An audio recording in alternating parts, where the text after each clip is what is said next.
अस्सलामुअलैकुम। उम्मीद है आप सब खैरियत से होंगे। मैं सुहेल, आप देख रहे हैं मेरा यूट्यूब चैनल पीके वाला सुहेल।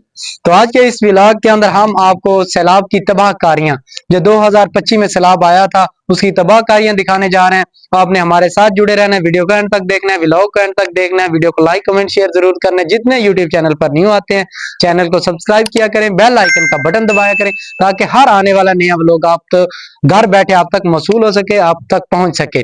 तो अब हम सैलाब की तबाहकारियों के बारे में आपको बताते हैं कि 2025 में जो दरिया सतलुज के अंदर सैलाब आया, उसकी जो तबाहकारियां हैं वो आप देखते जाएंगे।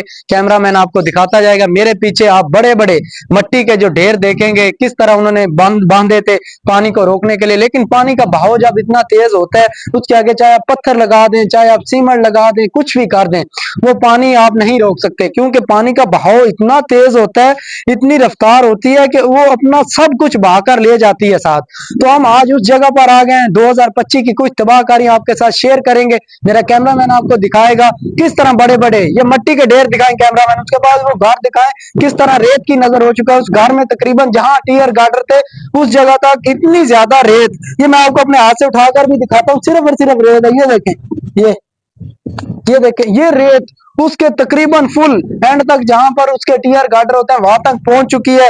और वो लोग घर छोड़कर चले गए। अच्छा किया उन्होंने, क्योंकि वो थोड़ा समझदार थे, उन्हें अपनी जान की हिफाजत थी, तो उन लोगों ने ये मुनासिब समझा, चले गए। हमारा मकसद आज का ये है सैलाब की तबाहकारियां दिखाना।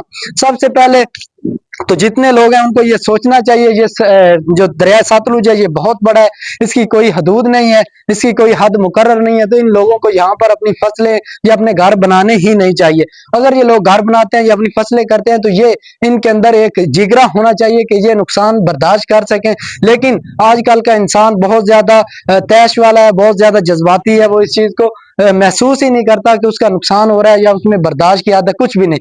वो इतने ज्यादा हाइपर हो जाते हैं, जिस वजह से अपनी जान का नुकसान करते हैं, साथ वालों का करते हैं।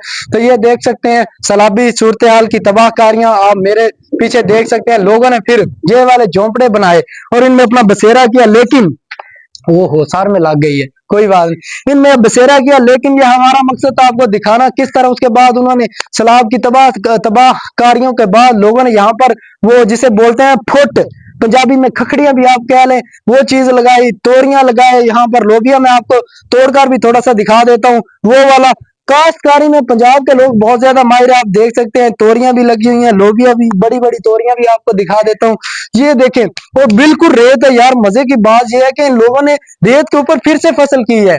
इन लोगों का कोई गुनाह नहीं है, किसान बहुत ज्यादा हमारे अच्छे हैं, लेकिन मसला ये है कि इनको दरिया के पेट में ये चीजें नहीं करनी चाहिए। एक तो घर नहीं बनाना चाहिए, दूसरा फसलें नहीं करनी चाहिए, क्योंकि इसमें हमारा भी फायदा है, मुल्क का भी फायदा है और आने वाली कौम का भी फायदा है। जितनी जगह दरिया सतलुज को दी जाए, उसका नाम सतलुज क्यों रखा गया है? उसका पेट इतना बड़ा है कि वो दरिया सतलुज और दरिया रावी, चनाब, सिंध, जितने भी दरिया हैं उन सबको अपने अंदर समेट लेता है, और इसलिए इसकी हदूद मुकर्रर नहीं है। लोगों को यह सोचना चाहिए, अपनी फसलें से दूर ले जानी चाहिए, अपने घर दूर ले जाने चाहिए। अब वो घर जो पड़े हैं वो बिल्कुल वीरान है। यहाँ पर आज के दौर में ना एक आप मकान बनाते हैं तो 1-1.5 लाख खर्चा आ जाता है। तो क्या फायदा, यहाँ पर 3-4 मकान बन गए और वो रेत की नजर हो गए, और सिर्फ वो इस जगह से टीयर गार्डर उतार कर ले गए। ईंटें वहीं खड़ी हैं, रेत में दबी हुई हैं सवारी की सारी। और ये आप पीछे देख सकते हैं एक छोटा सा झोंपड़ा बना हुआ है। अब ये लोगों ने बनाया है सैलाब की तबाहकारियों के बाद, उन्होंने यहाँ पर ये चीजें लगाई हैं। तोरियों की फसल है जी, खखड़ियों की है।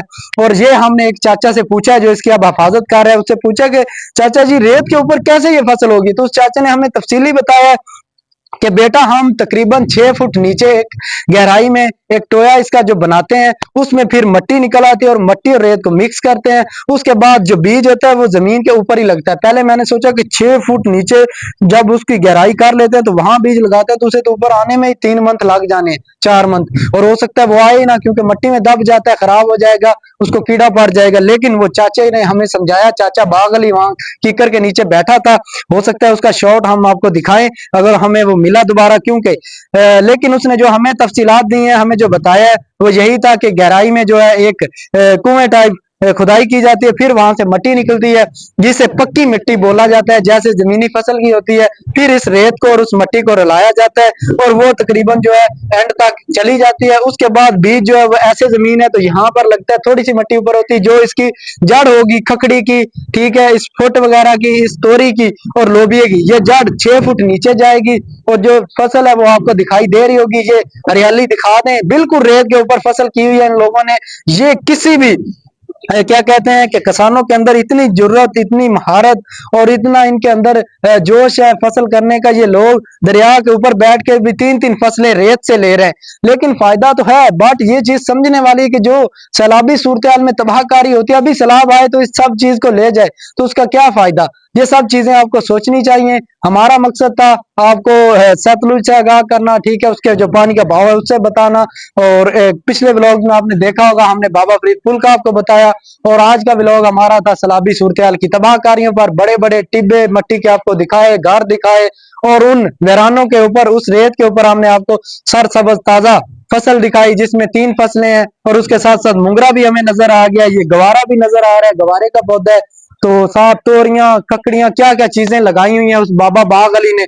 लेकिन बात यह है कि इसका जो हिफाजत है अभी भी यकीनी नहीं बन सकती। जैसे ही सैलाब खुदा न खास्ता आता है तो ये हर चीज बह जाएगी। लिहाजा इस चीज का आप मद्देनजर रखें। जितने किसान भाई मुझे सुन रहे हैं, देख रहे हैं, अपना ख्याल रखें, मुल्क का ख्याल रखें, इस चीज को नुकसान होने से बचाएं, ठीक है, और हुकूमत पाकिस्तान का इस मसले में साथ दें। इंशाल्लाह उम्मीद करते हैं आपको व्लॉग्स अच्छा लगा होगा। पहले की तरह मिलते हैं नए व्लॉग्स में। अपना ख्याल रखिएगा। अल्लाह हाफिज, अल्लाह निगहबान।